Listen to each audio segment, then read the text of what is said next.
বাংলাদেশে সাতপন্থীদের তাবলিগ নিষিদ্ধ করার দাবিতে কর্মসূচি দিয়েছে জোবায়েরপন্থী আলেমরা। আগামী 10 জানুয়ারি বিক্ষোভ এবং 25 জানুয়ারি ওলামা সম্মেলনের ডাক দিয়েছে তারা। সকালে রাজধানীর কাকরাইল মসজিদে সংবাদ সম্মেলন করেন জোবায়েরপন্থীরা।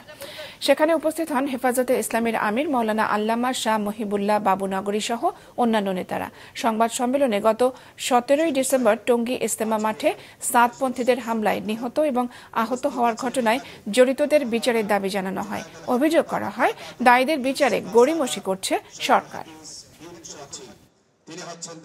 2018 ও 2024 সালে টঙ্গীর ইজতেমার ময়দানে এই নৃশংস হত্যাকাণ্ড সহ নানা সন্ত্রাসী কার্যকলাপের দায়ে সাতপন্থীদের সকল কার্যক্রম নিষিদ্ধ ঘোষণা করা হোক।